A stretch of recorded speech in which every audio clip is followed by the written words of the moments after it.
Allah berfirman, la tarfa'u aswatakum fawqa sautin nabi wa la tajharu lahu bil qaul kajahri ba'dikum li ba'd an tahbata a'malukum wa antum la tash'urun.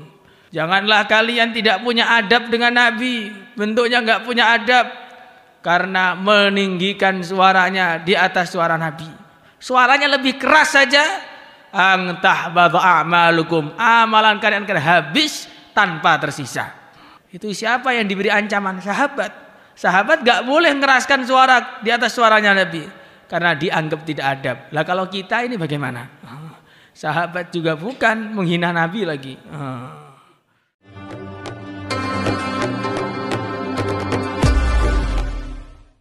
Nahmaduhu wa nusalli wa nusallimu ala rasulihil karim wa ala alihi wa ashabihi ajma'in wa ba'd.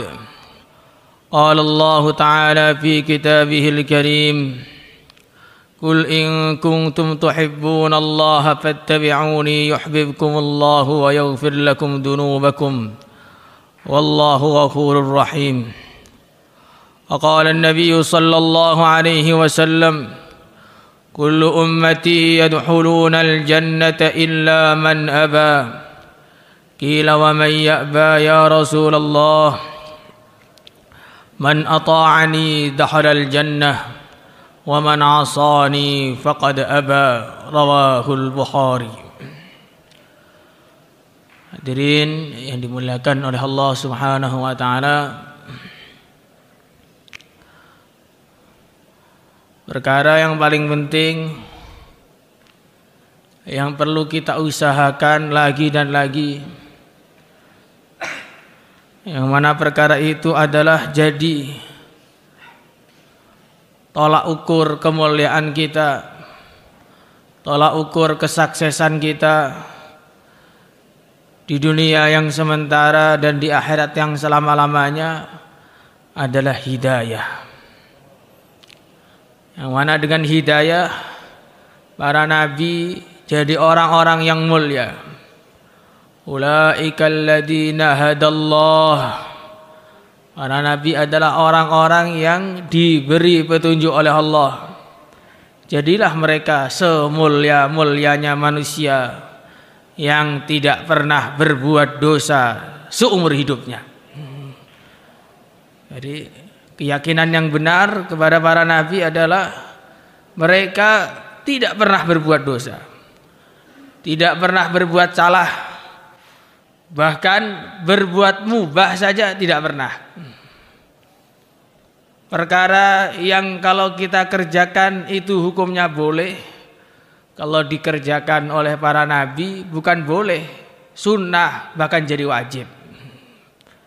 Seperti kencing berdiri, kalau ada uzur orang boleh kencing berdiri, jawaz tanpa ada kemakruhan.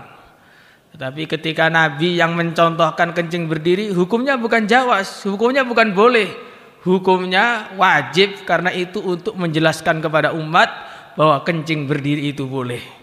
Sehingga kita kencing berdiri nggak dapat pahala, Nabi kencing berdiri pun berpahala. Ini harus seperti itu. Kalau tidak memahami yang seperti itu, iman kita nggak benar. Kalau iman kita nggak benar, nggak bisa masuk surga. Begitu. Kalau nabinya saja salah, apalagi kita. Nabi itu, semua para nabi diberi petunjuk oleh Allah, tidak menggerakkan tangannya kecuali diperintah Allah menggerakkan, tidak mengedipkan matanya kecuali diperintahkan oleh Allah mengedipkan, tidak melangkahkan kakinya kecuali diperintahkan oleh Allah melangkah, tidak meletakkan pantatnya kecuali diperintahkan oleh Allah meletakkan. Di 24 jam selalu berpahala. Itu dari segi karena semuanya perintah. Belum lagi karena hati-hati mereka ada hati-hati yang sangat bersih, maka satu dari amalan mereka itu tidak bisa dibandingkan dengan jutaan amalan kita. Jangankan kita dengan para nabi, hadirin, kita dengan para sahabat saja dikatakan oleh Sayyidina Sa'id ibn Zaid dalam kitab Sunan Abu Daud, beliau menceritakan seandainya kalian orang-orang setelah sahabat hidup sepanjang hidupnya Nabi Nuh 1000 tahun, tiap hari puasa, tiap malam tahajud, berjuang, semua amalan itu tidak ada bandingannya dengan ketemunya sahabat dengan Nabi walaupun 1 detik saja. Itu kita dengan sahabat, kita dengan Nabi bagaimana? Jadi jangan bilang Nabi nggak dapat hidayah, atau jangan bilang Nabi itu salah. Kalau orang bilang Nabi itu salah, dia nanti bisa habis semua amalan-amalannya. Allah berfirman, la tarfa'u aswatakum fawqa sautin nabi wa la tajharu lahu bil qaul kajahri ba'dikum li ba'd an tahbata a'malukum wa antum la tash'urun. Janganlah kalian tidak punya adab dengan Nabi, bentuknya enggak punya adab karena meninggikan suaranya di atas suara Nabi. Suaranya lebih keras saja, an tahbata a'malukum, amalan kalian akan habis tanpa tersisa. Itu siapa yang diberi ancaman? Sahabat. Sahabat enggak boleh ngeraskan suara di atas suaranya Nabi karena dianggap tidak adab. Lah kalau kita ini bagaimana? Sahabat juga bukan, menghina Nabi lagi. Maka jangan kita dengarkan itu orang-orang yang ngomong-ngomong bahwa Nabi Musa lemah iman, Nabi Yunus tidak sabar. Karena ini banyak sekali zaman sekarang itu orang yang kepedean. Perasaannya dia itu di atasnya para nabi, perasaannya agamanya sudah mentok. Ya mentok, masuk neraka, mentok. Hadirin yang dimuliakan oleh Allah Subhanahu wa taala. Hidayah adalah tolak ukur kemuliaan seseorang. Yang mana hidayah itu kalau masuk dalam hati ada tanda-tandanya. Hidayah kalau masuk dalam hati ada tanda-tandanya. Tinggal kita lihat ini. Barometernya ada apa enggak? Indikasi hidayah masuk itu ada enggak dalam kehidupan kita? Jangan merasa saya sudah begini berarti saya sudah dapat hidayah. Oh, belum tentu. Dilihat dulu. Tanda-tanda yang diberikan oleh para ulama ini sudah ada belum? Kalau sudah ada ya boleh kita mengaku dapat hidayah. Kalau belum ada jangan berkata kalau sudah dapat hidayah. Apa tanda-tanda dapat hidayah? Yang pertama kali tanda-tanda orang itu dapat hidayah adalah dalam hatinya betul-betul tertanam yang berkuasa hanya Allah, tanpa ada keraguan, tanpa ada kecampur oleh kesyirikan sedikit pun. Sedikit pun, 1 titik pun tidak ada keraguan. Kalau masih merasa ada yang menciptakan selain Allah, ada yang menggerakkan selain Allah, berarti ini orang belum dapat hidayah. Ini mobil ciptaan Jepang, mobil ciptaan Amerika. Kalau ngomong sih boleh, tapi kalau diyakini dalam hati nggak boleh. Orang ngomong saya haus, kemudian saya minum, hilang rasa hausnya. Ngomong seperti itu tidak salah, tapi kalau meyakini betul-betul hanya karena air dia hilang hausnya, oh orang seperti ini berarti hidayah belum masuk dalam hatinya. Bahkan bisa dikatakan kafir orang seperti ini. Kalau ngomong masih boleh, karena orang itu ngomong majas boleh. Saya ini hari ini panas sekali karena musim panas. Oh, enggak salah. Tapi kalau betul-betul meyakini hanya karena musim panas, hari ini jadi panas, oh, keluar dari agama itu orang. Ini tanda yang pertama, bahwa semua hanya dari Allah. Kullum min indillah. Kalau sudah ada tanda seperti itu, baru benar. Yang kedua, ridho dengan yang mulia Nabi besar Muhammad sallallahu alaihi wasallam. Ridho betul. Saya ini bangga jadi umatnya Nabi. Saya senang jadi umatnya Nabi. Saya ini ridho jadi umatnya Nabi. Saya ini ridho diatur oleh Nabi. Saya ini ridho diarahkan oleh Nabi. Kalau belum terasa seperti itu, berarti belum benar. Sunnah-sunnah Nabi itu bukan untuk dimusyawarahkan, bukan untuk dipertimbangkan. Sunnah Nabi itu diamalkan. Kok sampai musyawarah itu untuk mekanisme. Kalau untuk urusan mengerjakan sunnah itu tidak boleh dimusyawarahkan. Ini pakai jubah apa enggak ini? Sunnah ini dimusyawarahkan dulu. Tidak. Salat qobliyah atau tidak? Dimusyawarahkan dulu. Tidak. Sunnah Nabi itu bukan dimusyawarahkan. Sunnah Nabi bukan untuk didiskusikan, diamalkan atau tidak. Tapi sunnah Nabi itu harus kita amalkan, diterima lapang dada. Insya Allah semuanya hadirin. Baru itu ada hidayah. Di antara sunnah Nabi yang orang itu lupa semua. Di antaranya ini, ketika sholat. Sebelum sholat itu seharusnya sunnahnya Nabi, ijma'nya mazhab 4, tidak berdiri sebelum selesai iqamah. La ilaha illallah, baru selesai itu, baru berdiri semua. Itu sunnahnya Nabi. Tapi orang sekarang enggak begitu, dimusyawarahkan dulu. Atau kadang-kadang kalau qomat enggak langsung berdiri, kurang jos. Ngamalkan agama itu bukan jos atau tidak jos. Ngamalkan agama itu ikut Nabi atau tidak. Kalau qomat langsung berdiri, perasaannya jos, ini orang yang ditipu oleh setan. Karena itu bukan sunnah Nabi. Sunnah Nabi itu la ilaha illallah, selesai qomat semuanya baru berdiri. Kalau sudah selesai nggak berdiri, tandanya ngantuk. Jadi itu sunnah Nabi hadirin. Banyak orang yang melupakan, belum qomat sudah sof. Enggak sunnah Nabi itu. Sunnah Nabi kok dimusyawarahkan. Tidak seperti itu. Harus ridho dengan apa saja yang dibawa oleh yang mulia Nabi besar Muhammad sallallahu alaihi wasallam. Ini saya bilang begini, masalah qomat bukan khilafiyah karena ini ijma'nya mazhab 4. Tidak ada satupun dari ulama ahlus sunnah wal jamaah yang mengatakan bahwa berdiri dulu sebelum qomat itu enggak ada. Hadirin yang dimuliakan oleh Allah Subhanahu wa taala. Yang ketiga, tanda-tanda orang itu dapat hidayah, cita-citanya berubah jadi cita-cita akhirat, bukan dunia lagi cita-citanya.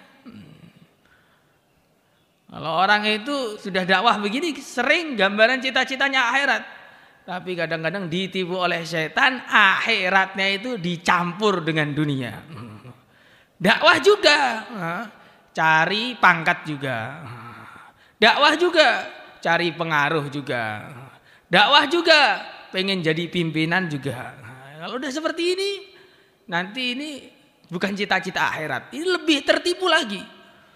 Perasaannya sudah mentok amal agamanya, perasaannya sudah mentok pikir akhiratnya, ternyata mentok ikut nafsunya sendiri. Mentok ikut nafsunya sendiri. Maka lembut sekali ini cita-cita akhirat itu apa? Kalau amalan-amalan kita ini murni semata-mata hanya untuk mendapatkan ridha Allah. Ditaruh di depan, ditaruh di belakang, bahkan tukang nata serandal pun asalkan dalam ridha Allah, saya tetap berangkat. Itu namanya amal yang cita-citanya akhirat. Tapi kalau bukan di bagian depan, bukan yang bagian ngatur, nggak mau amal, ini namanya bukan orang yang punya cita-cita akhirat. Sahabat itu jumlahnya ada 100.000 lebih. Siapa yang jadi pimpinan? Hanya 4 saja. Yang jadi panglima perang nggak sampai 100. Yang jadi gubernur juga nggak sampai 100. Jadi sahabat-sahabat itu semuanya amal agama, semuanya wali-wali Allah, semuanya cita-citanya akhirat. Tapi nggak semuanya mesti harus di depan semua. Walaupun di belakang, tapi tetap amal agama. Nggak semuanya juga tukang menyampaikan jadi ahli fatwa, mufti, tidak. Muftinya hanya 200 saja dari 100.000 lebih itu. Tapi yang nggak jadi mufti, mereka ikut muftinya, bukan pengen jadi mufti sendiri. Maka hadirin yang dimuliakan oleh Allah Subhanahu wa taala, harus cita-cita akhirat. Bukan hanya sibuk ngurusin sawahnya, sibuk ngurusin kantornya, sibuk ngurusin perdagangannya. Padahal dia tidak terasa orang-orang sudah menjahit kain kafannya. Sudah menjahit kain kafannya. Enggak terasa pikirannya, ini mau mantu ini tanggal 1. Ternyata tanggal 25 sudah dibikin tahlilan. Loh, enggak jadi mantu. Jadinya tahlilan, bikin acara juga. sama ngundang orang. Artinya pengen ngundang orang untuk mantu, malah ngundang orang untuk tahlilan. Siapa yang diundang tahlilan? Orang yang pengen ngundang mantu tadi. Berapa banyak kejadian seperti itu? Oh, sangat-sangat banyak. Karena apa hadirin yang mulia? Karena mati itu nggak bisa dimusyawarahkan. Saya ini mau mantu dulu, jangan mati dulu. Oh, nggak bisa. Sebentar saya ini mau ngurus S1 saya dulu. Oh, nggak bisa. Saya ngurus panen dulu. Oh, nggak bisa. Kalau seperti itu bisa hadirin yang mulia, tentunya orang itu nggak ada yang mau mati. Karena semua orang punya urusan terus. Manusia itu kalau belum diberhentikan dengan masuk tanah dalam mulutnya, mesti ada urusan terus. Makanya kita latih, ninggalkan urusan-urusan kita untuk mencari ridha Allah, biar nanti kalau mati nggak kaget. Insyaallah hadirin. Jadi kalau orang itu nggak biasa ninggalkan urusannya karena perintah Allah. Contohnya seperti Allahu Akbar, dengar adzan, lagi ada urusan tinggalkan pekerjaannya, berangkat untuk mencari ridha Allah, sholat ke masjid. Kalau nggak biasa seperti itu nanti mati kaget. Karena masih banyak urusan, sudah dipanggil ke akhirat. Tapi kalau sudah terbiasa, ada panggilan untuk mencari ridha Allah, langsung berangkat walaupun ada urusan, mati nggak kaget. Sudah biasa begini ini. Ngantuk pun juga sudah biasa, apalagi cuma mati saja. Assalamualaikum. Monggo. Dapat hidayah apa enggak begini nih? Hadirin yang dimuliakan oleh Allah Subhanahu wa taala. Yang ketiga, cita-citanya akhirat. Yang keempat, tanda-tanda orang dapat hidayah adalah kalau dia itu ringan mengamalkan agama. Mengamalkan agama itu ringan. Bukan hanya sekedar amal, tapi mengamalkan agama itu ringan. Ngaji ringan, tahajud ringan, baca Quran ringan. Seperti yang disabdakan oleh baginda Rasulullah sallallahu alaihi wasallam, "Adibu auladakum ala salasi hisal, hubbi nabiyyikum wa hubbi ahli baitihi wa qiraatil Quran." Ajarilah anakmu 3 perkara: cinta kepada Nabi, cinta kepada keluarganya Nabi, dan cinta membaca Al-Quran. Jadi amalkan agama bukan hanya membaca Al-Quran, tapi cinta membaca Al-Quran. Karena kalau amal agama itu sudah cinta, walaupun seluruh dunia menghalang-halanginya, tetap akan dijalankan. Sebagaimana ketika orang tuh cinta ngerokok, walaupun ada tulisan no smoking, ya smoking saja. Walaupun istrinya nggak kuat bau rokok, lebih cinta rokok daripada cinta istrinya. Walaupun sudah di markas yang lain tuh usuk-usuk pakai siwak asli, dia pakai siwak setan. Karena setan tuh terlahir dari api, lah rokok itu api juga, akhirnya siwak setan jadinya itu. Kenapa? Karena dia sangat cinta kepada rokok. Sudah jadi karkun lama pun ya cinta rokok. Karkun baru cinta rokok. 4 bulan cinta rokok. Sampai IPB pun dicari rokok yang terbaik yang mana. Kenapa? Karena pecinta rokok. Nah, nanti kalau pecinta ilmu, pecinta baca Al-Quran, pecinta sholat, di mana-mana selalu sholat, di mana-mana baca Al-Quran, di mana-mana wirid, di mana-mana mencari ilmu. Bukan kok di majlis ilmu malah tidur. Itu kira-kira pecinta ilmu apa tidak itu? Bagaimana kita niat? Jadi ngamalkan agama itu bukan hanya amal, tapi seneng ngamalkan agama. Insyaallah hadirin. Kemudian yang kelima, alladzina yastami'una al-qawla fayattabi'una ahsanah, ulaika alladzina hadahumullah wa ulaika hum ulul albab. Tanda-tanda orang dapat hidayah yang kelima dari Al-Quran ini, alladzina yastami'unal qawla, yaitu ketika ada pembicaraan kebaikan, pembicaraan tentang Al-Quran, dia yastami'un, usaha mendengarkan dengan sungguh-sungguh. Jadi bahasa Arab itu kalau ketambahan huruf, ketambahan makna. Kalau sami'a itu mendengarkan, tapi kalau istama'a, usaha mendengarkan dengan sungguh-sungguh. Ulaika alladzina hadahumullah Kalau orang dengarkan ilmu sungguh-sungguh, tanda-tanda dapat hidayah.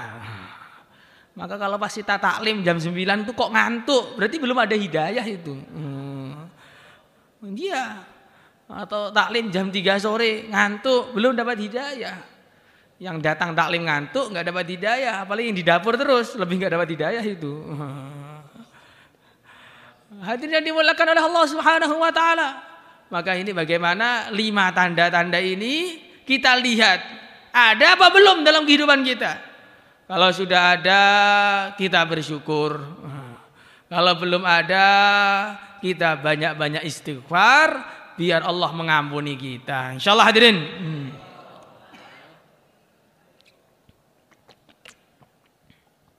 Hadirin yang dimuliakan oleh Allah Subhanahu wa taala. Hidayah itu murni pemberian Allah. Hidayah itu murni pemberian Allah kepada siapa saja yang dikehendaki. Maka biar mendapatkan hidayah, yang pertama kali harus selalu doa. Doanya waktu sholat itu, ihdinas siratal mustaqim. Ya Allah, berikanlah petunjuk kepada saya. Tuntunlah saya menuju jalan yang lurus, jalannya para nabi, para rasul. Para nabi, para rasul dakwah seumur hidup. Ya Allah, jadikanlah saya dakwah seumur hidup. Para nabi, para rasul dapat ridhamu sampai mati. Ya Allah, jadikanlah aku dapat ridhamu sampai mati. Para nabi, para rasul ngaji sampai mati. Ya Allah, jadikanlah aku ngaji sampai mati. Para nabi, para rasul ibadah sampai mati. Ya Allah, jadikanlah aku ibadah sampai mati. Para nabi, para rasul selalu mengamalkan agama sampai mati. Ya Allah, jadikanlah aku mengamalkan agama sampai mati. Itu rasanya kan seperti itu. Walaupun nggak boleh diucapkan bahasa Indonesia, dirasakan seperti itu. Pertama kalau kita sedang salat sunnah, kita ulang ihdinas siratal mustaqim. Jangan pindah ke lafaz setelahnya sebelum betul-betul terasa minta hidayah. Ini doa wajib ini. Karena la sholata liman lam yaqra' bi Fatihatil Kitab. Dalam satu hadis, salatnya seorang tidak sah kalau tidak membaca Fatihah, dan di dalam Fatihah ada doa yaitu ihdinas siratal mustaqim, maka berarti termasuk doa yang wajib kita ucapkan tiap hari adalah doa minta hidayah. Biar hidayahnya itu meningkat. Nah, hidayah tingkat 1, tingkat 2, tingkat 3 sampai terus gak ada habisnya hidayah itu. Maka kita minta kepada Allah terus. Insyaallah hadirin. Dalam keadaan hatinya tawajuh, bukan lalai. Karena kalau lalai, innallaha la yaqbalu du'a min qalbin ghafil. Kama ja'at fir riwayah, Allah tidak menerima doa dari hati yang lalai. Kalau kita minta kepada orang tua kita saja, kalau hatinya lalai nggak dikasih. Gimana kalau minta kepada Allah hatinya lalai? Yang pertama usaha doa. Yang kedua usaha ittiba'us sunnah. Wattabi'uhu la'allakum tahtadun. Ikutilah Nabi, kalian pasti dapat petunjuk. Jadi yang kedua ittiba'us sunnah. Bagaimana cara ittiba'us sunnah? Kita perlu belajar kehidupannya para nabi. Kehidupannya baginda Rasulullah SAW. Kita perlu belajar kepada para ulama. Kalau enggak seperti itu nanti perasaan kita sunnah. Seperti berdiri waktu qomat tadi. Padahal itu bid'ah. Enggak ada yang tahu sebelum kita. Masa 1400 tahun ada umat Islam yang tahu baru Karkun saja. Kan enggak lucu seperti itu. Ini kenapa? Karena kurang belajar. Makanya perlu belajar kepada para ulama. Bukan perlu, wajib belajar kepada para ulama. Biar yang kita anggap sunnah itu betul-betul sunnah. Jangan sampai perasaan kita sunnah, ternyata mukhalifun lis sunnah, bertentangan dengan sunnah Nabi. Kita belajar betul kehidupan Nabi lewat para ulama yang ahlinya. Karena para ulama mengatakan, dalam hadis dikatakan, al ulama warasatul anbiya. Ulama itu pewarisnya Nabi. Kalau zaman Nabi dulu orang selamatnya harus ikut Nabi, zaman setelah nggak ada Nabi, selamatnya harus ikut para ulama, pewarisnya Nabi. Kalau tidak, kalau ada orang itu usaha katanya memakmurkan masjid, usaha memperjuangkan agama, kok nggak ikut para ulama? Itu bukan usaha memakmurkan masjid, bukan usaha memperjuangkan agama, tapi usaha menghancurkan agama. Nanti kalau orang itu nggak ikut ulama, bukan surga tanpa hisab, neraka tanpa hisab. Makanya perlu ikut ulama ini, hadirin yang mulia. Karena hidup kita ini gelap, kita ini tidak tahu mana yang benar, mana yang salah. Para ulama lah yang tahu mana yang benar, mana yang salah. Maka kita ikuti mereka biar kita tahu dan kita bisa lurus dalam kehidupan. Insyaallah hadirin. Kedua, ittiba'us sunnah. Kedua, selain ittiba'us sunnah, belajar dan dirasakan. Saya amalkan ini semata-mata karena ikut Nabi. Nanti meningkat nanti imannya itu. Saya pakai peci itu karena ikut Nabi. Saya pakai sorban itu karena ikut Nabi. Saya membersihkan gigi saya istiak. Jadi yang sunnah bukan hanya sekedar bersiwak, istiak. Ya. Pekerjaan membersihkan gigi karena ikut Nabi. Maka membersihkan gigi itu bisa pakai apa saja. Bisa pakai kayu arok, bisa pakai sikat gigi juga bisa. Bahkan pakai ujung baju pun juga bisa. Pakai ujung baju pun juga sah. Dan dapat pahala yang sama dengan pahalanya orang pakai siwak kayu itu. Bukan berarti kalau pakai pasta gigi siwaknya setan, tidak. Tidak seperti itu. Ini sepakatnya ulama. Istiak yang sunnah itu membersihkan gigi itu. Saya membersihkan gigi karena ikut Nabi, biar giginya nggak kuning. Karena sahabat-sahabat juga ada yang bilang, Nabi, orang ini baik, sayangnya giginya kuning. Gigi kuning itu nggak disukai sama Nabi. Karena kuning kalau emas ya indah, kalau kuning itu gigi ya nggak indah. Walau sudah kuning, sukanya ceramah. Akhirnya yang di bawah seperti setela, wush.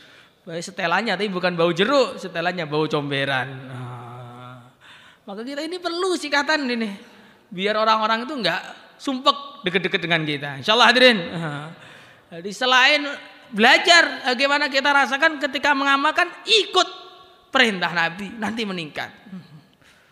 Kemudian yang ketiga kalinya, selalu kita ini hadir di majelis taklim, biar fikir kita ini berubah. Ya, informasinya itu yang didapat informasi akhirat. Orang-orang itu berpikir sesuai dengan infonya. Kalau infonya dunia, fikir dunia. Informasinya akhirat, fikir akhirat. Gak dapat informasi, gak mikir apa-apa. Jadi kita harus bisa gimana kita ini selalu dengar informasi-informasi kebaikan, informasi-informasi pahala, informasi-informasi tentang bagaimana negeri akhirat, biar kita ini semangat untuk amal. Insyaallah hadirin. Yang keempat, selalu berzikir. Karena zikir itu kasultan fil qurabi, pimpinannya mendekat kepada Allah. Wala dzikrullahi akbar. Dalam Al-Quran, zikir itu adalah amalan yang paling besar. Semua amalan butuh kepada zikir, tapi zikir saja tanpa dibarengi yang lain cukup. Di sholat kalau nggak ingat Allah nggak diterima. Bayan begini nggak ingat Allah ya nggak diterima. Khidmat di dapur nggak ingat Allah tidak diterima. Hurut 4 bulan tidak ingat Allah tidak diterima. Tapi cukup astagfirullah dengan betul-betul ingat sudah diterima oleh Allah. Makanya kita selalu berzikir. Kemudian yang kelima kalinya, perlu meluangkan waktu untuk belajar itu semua. Walau anna katabna alaihim an iqtulu anfusakum aw ihruju min diyarikum ma fa'alu illa qalilum minhum walau annahum fa'alu ma yu'aduna bihi lakana khairan lahum wa ashadda tathbita wa idzal la'atainahum min ladunna ajran 'azima wa lahadainahum siratan mustaqima. Di antara cara-cara dapat hidayah harus keluar dari rumah. Keluar dari rumah. Keluar dari rumah untuk apa?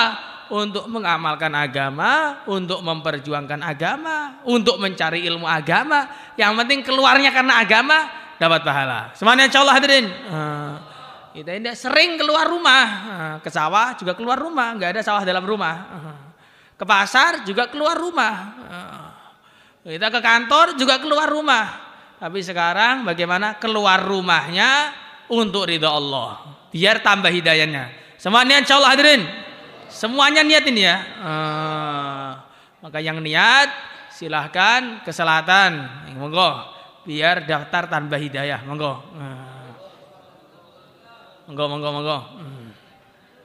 Kurang lebihnya minta maaf. Subhanakallahumma wa bihamdika asyhadu an la ilaha illa anta astaghfiruka wa atubu ilaik. Assalamualaikum warahmatullahi wabarakatuh.